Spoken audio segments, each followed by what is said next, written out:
Hey guys, Matty here from Section 80, come at you with a new review for the latest Kanye West album, The Life of Pablo.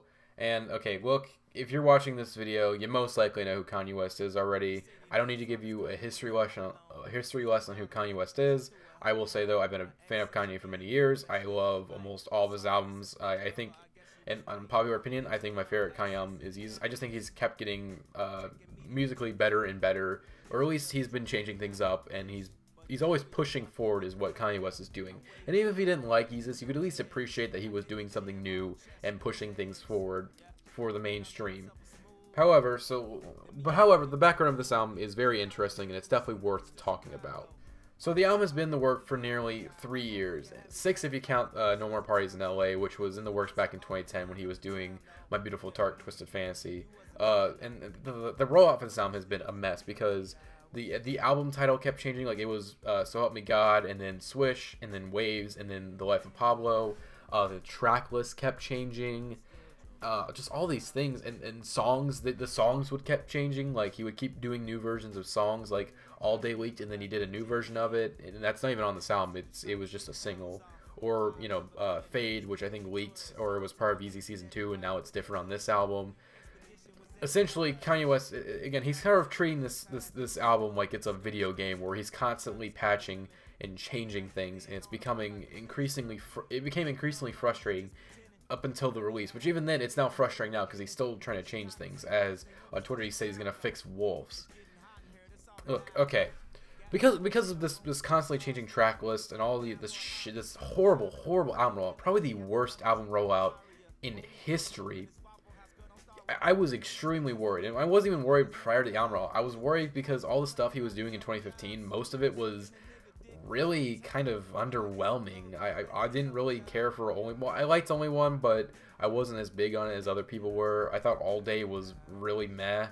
I didn't like 4 or 5 Seconds at all. I just think he was doing some stuff that was like, what? I think the main song I liked from him in 2015 was let's see. I think it was probably Smuckers on Tyler's album. I think he had a great feature on there. But yeah, I was worried going into this album, and my hopes and my expectations kept changing because he would drop songs like Real Friends and No More Parties in LA, and I'd be so excited. But then he would say some stuff on Twitter, and I go, what, Kanye? Why are you... what? Again, so I had very mixed expectations going in. So even with this terrible rollout and all this shit, I think I can safely say that it was kind of worth it, as I am really enjoying this album, or at least I think it's really good.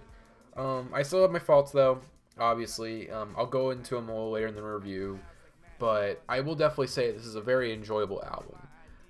But it has a lot of flaws. It has tons of flaws. But let's get into some of the positives. Production. Production's great, guys. It is seriously great. It's possibly Kanye's most diverse palette yet in terms of production, as it seems to be a culmination of everything he's done to date. I mean, you have the soul of College Dropout, the orchestral elements of Late Registration, the autotune and R&B elements of 808s, the epicness and sort of rock and roll feel of My Beautiful Dark Twisted Fantasy, and the industrial elements of Yeezus. And still, this album is still a very unique and new experience. But also, that also kind of creates some problems, but, well, again, like I said, we'll get to them. Look, I've heard a lot of people say this is like a greatest hits album of songs that we've never heard, and I kind of am inclined to agree. I mean, there's just songs in here that already feel like instant classics, like Ultralight Beam, Father Stretch My Hands Part 1 and 2, FML, Real Friends, No More Parties in LA. Just, there's tons of great songs on here that's like, wow, this is going to go down as like a classic Kanye song. Since I just mentioned it, let's talk about the intro of the album, Ultralight Beam, which features Chance the Rapper, Kirk Franklin, The Dream, and Kelly Price. And it starts off like this sample clip of a little girl giving a preacher sermon, as all these like heavenly female vocals sort of come in before Kanye starts his verse. And soon into his verse, these sort of sampled drums come in that have these very sort of odd drum pattern that works so well.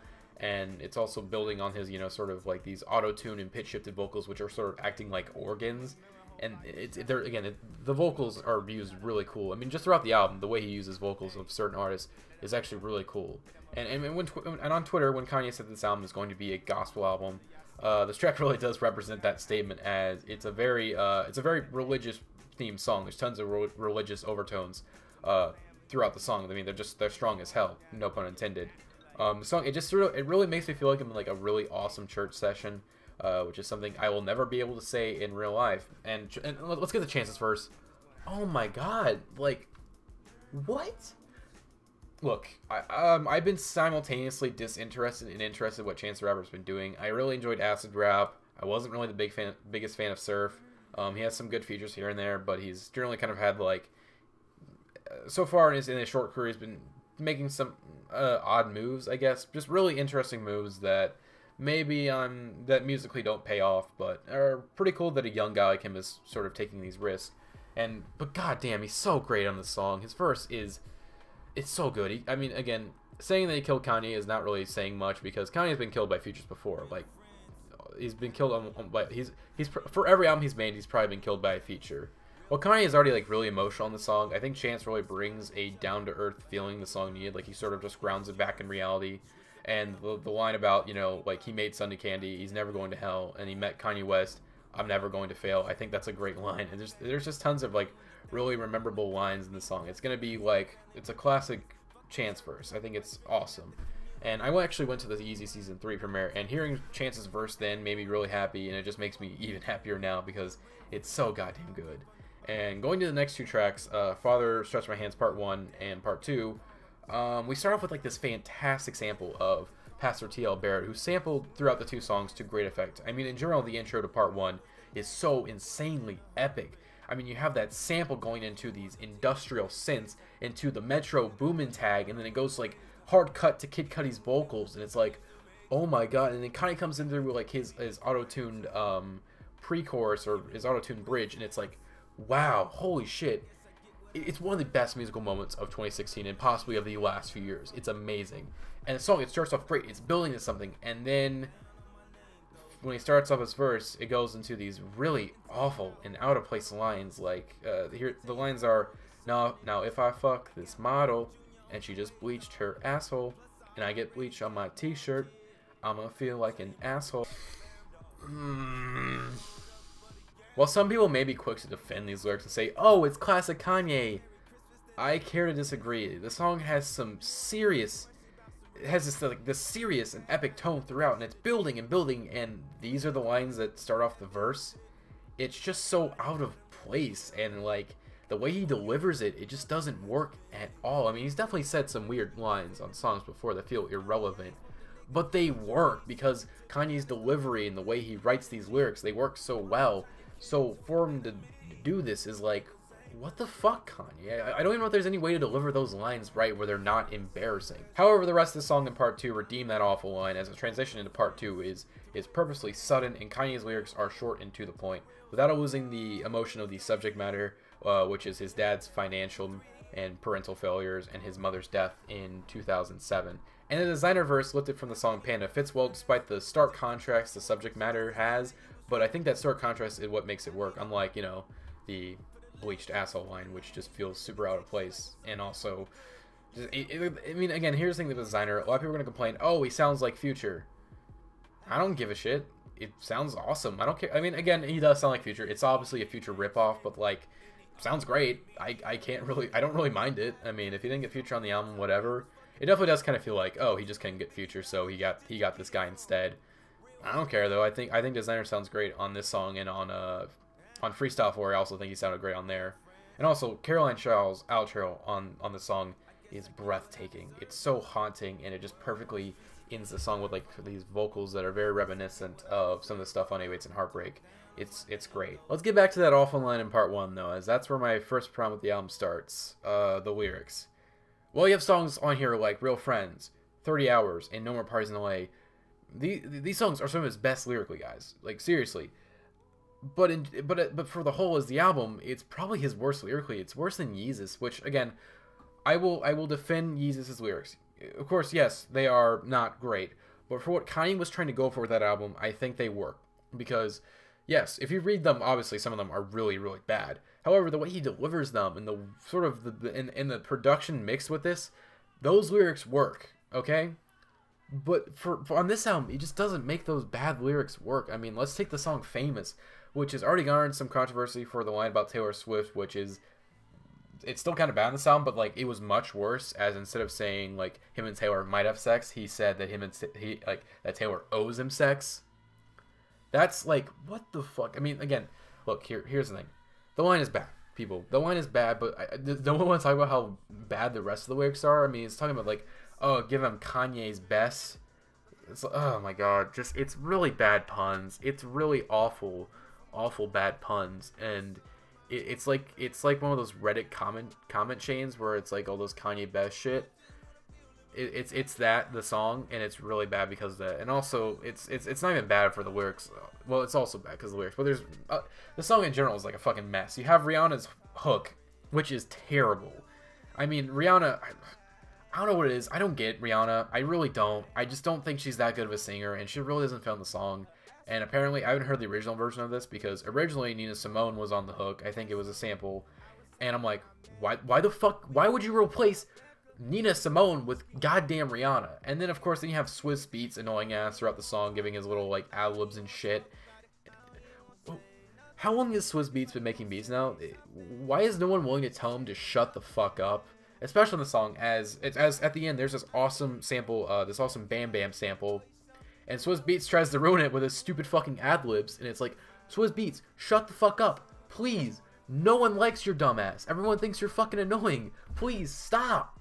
I can't say I fully dislike any song on this album, but if there's any one that comes close, it's definitely Famous, as that song is just like, oh god, it's like a bad graduation song.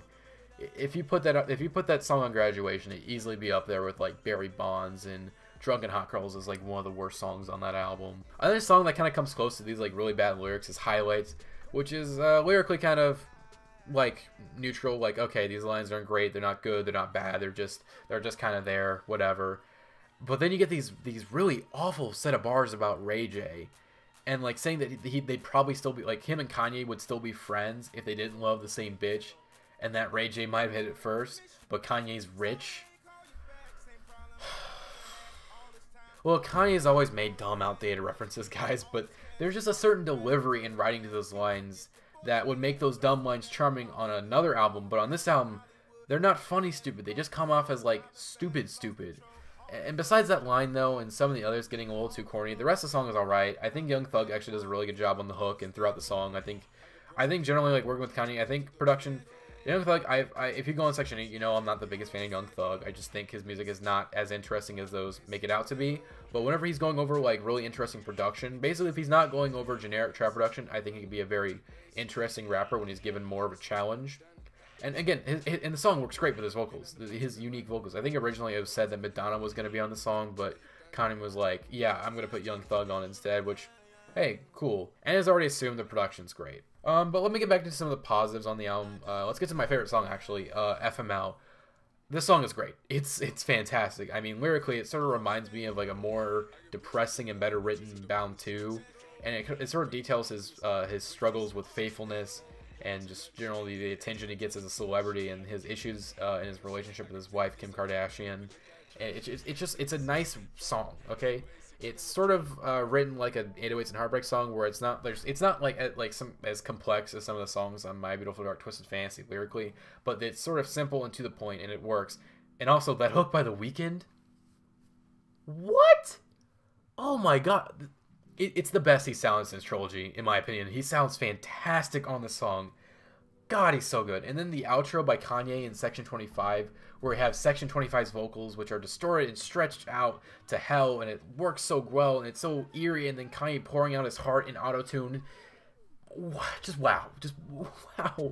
It's fantastic. While I absolutely love that song, up until then, the album is a complete mess. The streak between FML and Wolves, it makes sense sort of cohesively, you know, from a sonic and thematic level, but the rest of the tracks, they make no sense in a sonic or thematic sense. It's just like, they're not well put together. And when I said that this album is a culmination of everything he's done, I meant that, as you have songs in here like Freestyle 4, which could fit perfectly on Yeezus. You have songs like Waves that would fit perfectly on Watch the Throne, or the previous mentioned Famous, which feels like it could be on Graduation. Just, again, it's a culmination of everything he's done, but in like the best and worst way possible. And in these first 10 tracks, most of them are like pretty good. I mean, except for maybe Famous and to an extent Highlights. Most of them are pretty good. But it ties back into that greatest hits analogy I mentioned earlier. You can have a bunch of great songs, but it's all about how you structure these songs is what makes a great album. And structure-wise, it just doesn't work at all. Well, maybe not at all, but it just doesn't work as well as it should. If given more time, I think Kanye really could have sat down and put together this album like really well, because he has some really great songs to work with. And even in these original track listings, apparently like they make more sense thematically, but for some reason with this final track listing, he's like, oh, I'm gonna just mishmash. It just feels like a playlist, you know? Like, oh god. I mean, again, this album, it had the potential to be Kanye's best album with some of these songs in here, but with the awful rollout and the amount of hype the album had, he put it out almost as soon as he completed it, and it shows with how uneven some of the mixing and mastering is throughout the album, and of course, the bad track listing, as I already mentioned. And one example of this uneven track listing is the hotly anticipated Wolves, which originally featured Sia and Vic Mensa nearly a year ago, but now Kanye has dropped both of them for an outro by Frank Ocean, which, by the way, Frank Ocean, welcome back, man. His outro's great, but, you know, I'll get to it. And just the way the song, the stuff he adds, it make like, the first verse with Kanye where he's like singing and whatnot, it's great, but then he has this verse, and it's not good. It's so clunky, and it does not work at all, and it's talking about, like, how, like, if Joseph and Mary were in the club, and then lines about, like, corny niggas and corny bitches, like, what the fuck? Like, what the fuck is Kanye going on about? I mean, considering how, like, beautiful and epic the original version is, which I wasn't that hard on it, but it was still kind of beautiful and epic, seeing him sort of temper with it this way is, like, it's really disappointing. It's still an okay song, but, like, the verse is so fucking out of place, and it just doesn't work. It just ruins, it kind of almost ruins the song. Honestly, while I love the singles Kanye put out for this album, I think they're all really bad indicators of what the album was actually going to be, as they sort of imply a sense of cohesion, which this album does not have. And also sort of implies, like, it's kind of going to be sort of a throwback, but also still sort of have some modern Kanye in there thrown in, which that also wasn't the case. Look, guys, guys, I really like this album. Trust me, I really like the album, but I'm also really conflicted on how I feel. I mean, the idea of a Kanye album that combines everything he's done up until this point in his career, it sounds awesome. And this album comes so close to, like, really getting to that point of, like, really being this album that culminates everything and does it so well and fits it all together. But Kanye could not get these songs together. Like, he just couldn't get it together for this album. And it's a little disappointing. I mean, I can forgive the incohesiveness of, like, the last 3 or 4 tracks, as according to 30 Hours, they're bonus tracks. And they're also some of the best on the album. I mean, the fact that fucking Kanye and Charlie He were able to turn Facts, which was an awful, awful song, into, like, one of the best songs on the album, it's mind-blowing. It's a huge fucking accomplishment. Like, seriously, congratulations for actually making that song somehow good. So overall, I think I'm feeling an 8 out of 10 on this album. While the foundation for this album, it's great. I mean, there's tons of great songs here. The track listing is a mess, guys. It's a huge mess, and I think it's the first Kanye album I can remember that lacks a singular theme or sound throughout. It's a mishmash of shit. It feels like a playlist. You know, guys, I'm conflicted. I'm really conflicted because I want to like this album more, but God, I mean. And by the way, as I'm doing, when I'm filming this review, the album is technically not finished, as according to Def Jam and according to Tidal, you know, Def Jam Tidal, you know, see tickets. This album is not finished. This album, it's still unfinished. It's not a new version. It's, oh my God, like, what? Look, I know this is supposed to be a review of the album, but I do, God, I'm worried about Kanye. From this album and what he's saying on Twitter, like, I'm genuinely kind of worried about his mental state. I mean, I think Rhymefest recently said that Kanye is not mentally well, and I think it kind of shows on this album, and it kind of shows on his Twitter feed, where this is a man that seems like he's being torn apart. You know, like, you know, he's a guy who sort of hates, I mean, he likes attention, but not from certain people. Like, he hates paparazzi, but his wife is, like, the most popular celebrity in the world, and loves attention, and loves the paparazzi, as they've made her famous. And also, it's just like, ugh. And he wants to do all these different things, and I feel like that also messed with the album a little bit.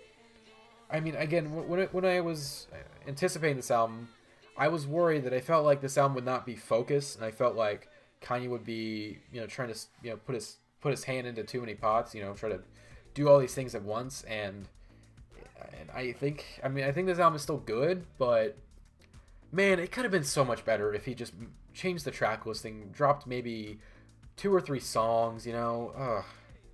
So guys, what do you guys think of this album? Are you liking it? Are you disliking it? Please tell me in the YouTube comments. Tell me on Section 80 on the forums, as I'll be posting this review there. But yeah, please let's talk about the album a little bit. I want to discuss the album. I want to see what other people think, as I've been hearing a lot of conflicted things about the album. Because I have a lot of people who really like the album, but there's also a sort of group of people who are just sort of like, I don't like this album at all. So please let's talk about it. So yeah, so this is Maddie from Section 80, and I'm signing out.